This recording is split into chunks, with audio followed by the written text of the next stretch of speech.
ಅದಕ್ಕೆ ಕಾರಣಗಳೇನು, ಜಾಗತಿಕ ಮಟ್ಟದಲ್ಲಿ ಯಾವ ರೀತಿ ತೊಂದರೆ ಉಂಟಾಗಿದೆ, ಅಮೆರಿಕ ಮತ್ತು ಇರಾನ್ ಮಧ್ಯೆ ನಡೀತಾ ಇರ್ತಕ್ಕಂಥ ಯುದ್ಧದ ಪರಿಣಾಮ, ಬೇರೆ ಬೇರೆ ದೇಶದಲ್ಲಿ ಯಾವ ರೀತಿ ಪರಿಣಾಮ ಆಗಿದೆ, ನಮ್ಮ ದೇಶದಲ್ಲೂ ಕೂಡ ಆ ರೀತಿ ಪರಿಣಾಮ ಬೀರಿರೋ ಪರಿಣಾಮವಾಗಿ ಕೇಂದ್ರ ಸರ್ಕಾರ ಇಂಥ ಒಂದು ಇಷ್ಟ ಇಲ್ಲದೆ ಹೋದ್ರೂ ಸಹ ಒಲ್ಲದ ಮನಸ್ಸಿನಿಂದ ಈ ರೀತಿ ಒಂದು ಕಠಿಣವಾಗಿರ್ತಕ್ಕಂಥ ಒಂದು ನಿರ್ಧಾರವನ್ನ ತೆಗೆದುಕೊಳ್ಳಲೇಬೇಕಾಗಿದೆ. ಆ ನಿಟ್ಟಿನಲ್ಲಿ ತೆಗೆದುಕೊಳ್ತಾ ಇದ್ದಾರೆ.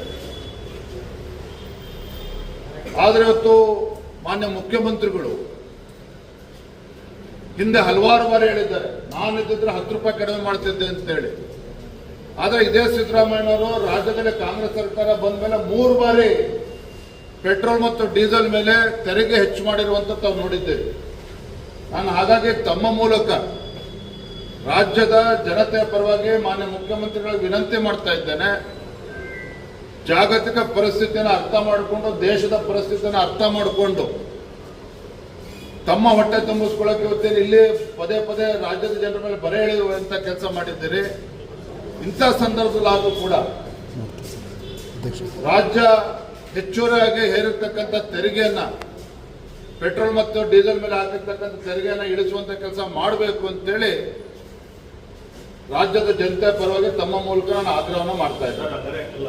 ತೆರಿಗೆ ಕಡಿಮೆ ಮಾಡಂಗಿದ್ರೆ ಬಿಜೆಪಿ ಆಡಳಿತ ರಾಜ್ಯಗಳಿಂದಲೇ ತೆರಿಗೆ ಕಡಿಮೆ ಮಾಡಿ ಅಂತ ಪ್ರಿಯಾಂಕ್ ಖರ್ಗೆ ಅವರು ಇವತ್ತು ಪ್ರಶ್ನೆ ಮಾಡಿದ್ದಾರೆ. ಗುಜರಾತಿಂದಲೇ ಮೊದಲು ಶುರು ಮಾಡಿ, ಗುಜರಾತ್, ಮಹಾರಾಷ್ಟ್ರ ರಾಷ್ಟ್ರೀಯ ನೇತಾರಾಗಿರ್ತಕ್ಕಂಥ ಪ್ರಿಯಾಂಕ್ ಖರ್ಗೆ ಅವರಿಗೆ ತಮ್ಮ ಮೂಲಕ ಒಂದು ಕಿವಿ ಮಾತನ್ನು ಹೇಳ್ತೇನೆ.